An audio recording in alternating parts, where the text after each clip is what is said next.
Hello everyone. 33ನೇ ಪ್ರಶ್ನೆಯನ್ನ ಗಮನಿಸಿ. ಕೊಟ್ಟಿರುವ ಆವೃತ್ತಿ ವಿತರಣಾ ಪಟ್ಟಿಗೆ ಮಧ್ಯಾಂಕವನ್ನ ಕಂಡುಹಿಡಿ. ವರ್ಗಾಂತರ 100ರಿಂದ 150ರ ಆವೃತ್ತಿ 6, 150ರಿಂದ 200ರ ವರ್ಗಾಂತರದ ಆವೃತ್ತಿ 3, 200ರಿಂದ 256 ವರ್ಗಾಂತರದ ಆವೃತ್ತಿ 5, 250ರಿಂದ 300 ವರ್ಗಾಂತರದ ಆವೃತ್ತಿ 20, 300ರಿಂದ 350 ವರ್ಗಾಂತರದ ಆವೃತ್ತಿ 10. ಸೊ ಇಲ್ಲಿ ಮಧ್ಯಾಂಕವನ್ನ ನಾವು ಕಂಡುಹಿಡಿಬೇಕು. ಓಕೆ, ಸೊ ಇಲ್ಲಿ ನಾವು ಮಧ್ಯಾಂಕವನ್ನ ಕಂಡುಹಿಡಿಲಿಕ್ಕೆ ನೀಡಲಾದ ವರ್ಗಾಂತರಗಳಿಗೆ ನಾವು ಸಂಚಿತ ಆವೃತ್ತಿಯನ್ನ ಕಂಡುಹಿಡ್ಕೊಳ್ಬೇಕು ಮಕ್ಕಳೇ. ಸೊ ಹಾಗಾದ್ರೆ ಇಲ್ಲಿ ಸಂಚಿತ ಆವೃತ್ತಿ ಅಂದ್ರೆ ಏನು ಹೇಳಿ? ಆವೃತ್ತಿಗಳ ಕೂಡುವಿಕೆಯಿಂದ ಸಿಗತ್ತೆ. ಓಕೆ, ಸೊ ಮೊದಲನೆಯ ಸಂಚಿತ ಆವೃತ್ತಿ 6 + 0 ಅಂದ್ರೆ 6.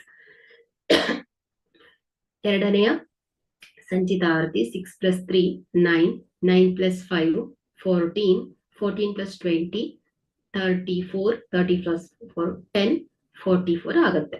ಓಕೆ, ಸೊ ಈಗ ಇಲ್ಲಿ ಒಟ್ಟು ಆವೃತ್ತಿಗಳ ಸಂಖ್ಯೆ ಎಷ್ಟು ಮಕ್ಕಳೇ? n = 44. ಸೊ ಇಲ್ಲಿ ಮಧ್ಯಾಂಕ ವರ್ಗವನ್ನ ನಾವು ಗುರುತಿಸ್ಕೊಳ್ಬೇಕು. ಸೊ ಮಧ್ಯಾಂಕ ವರ್ಗವನ್ನ ಕಂಡುಹಿಡಿಯಲಿಕ್ಕೆ n/2 ಅನ್ನ ಲೆಕ್ಕ ಹಾಕ್ಬೇಕು. ಸೊ n/2 = ಏನ್ ಹೇಳಿ? 44 / 2 = ಏನ್ ಹೇಳಿ? 22 ಬಂದಿದೆ. ಸೊ ಹಾಗಾದ್ರೆ ಇಲ್ಲಿ ಸಂಚಿತ ಆವೃತ್ತಿ ಪಟ್ಟಿಯಲ್ಲಿ 22ಕ್ಕಿಂತ ಹೆಚ್ಚಿರುವ ಮೊದಲ ಸಂಖ್ಯೆ ಯಾವುದು? 34 ಆಗಿದೆ ಅಲ್ವಾ? ಸೊ ಆದ್ರಿಂದ ಇದಕ್ಕೆ ಸಂಬಂಧಿಸಿದಂತಹ ವರ್ಗಾಂತರವು ಮಧ್ಯಾಂಕ ವರ್ಗ ಆಗತ್ತೆ. ಸೊ ಹಾಗಾದ್ರೆ ಇಲ್ಲಿ ಮಧ್ಯಾಂಕ ವರ್ಗ ಯಾವ್ದಾಯ್ತು ಮಕ್ಕಳೇ? 250ರಿಂದ 300 ಆಯ್ತು. ಓಕೆ, ಸೊ ಮಧ್ಯಾಂಕ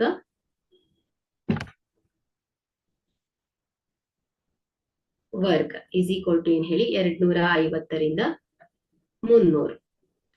ಸೊ ಇಲ್ಲಿ ಮಧ್ಯಾಂಕವನ್ನ ಕಂಡುಹಿಡಿಯುವ ಸೂತ್ರ ಏನ್ ಹೇಳಿ? ಮಧ್ಯಾಂಕ = L + n/2 - CF / F × H.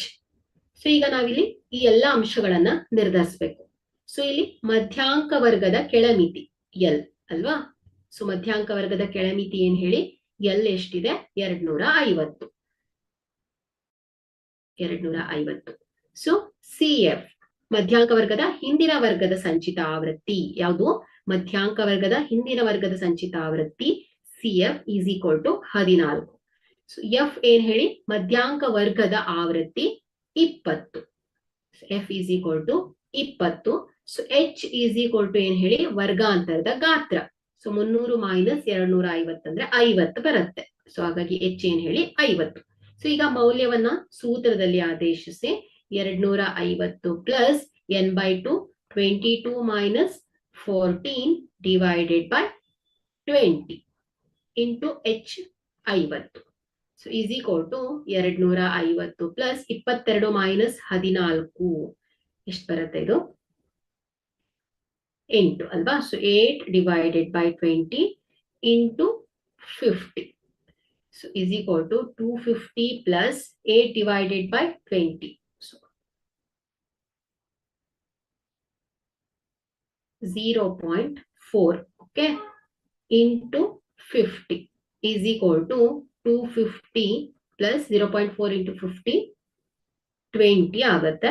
= 270 ಬರುತ್ತೆ. ಹಾಗಾದ್ರೆ ಇಲ್ಲಿ ಮಧ್ಯಾಂಕ ಏನಾಯ್ತು? 270 ಆಗಿದೆ. Thank you.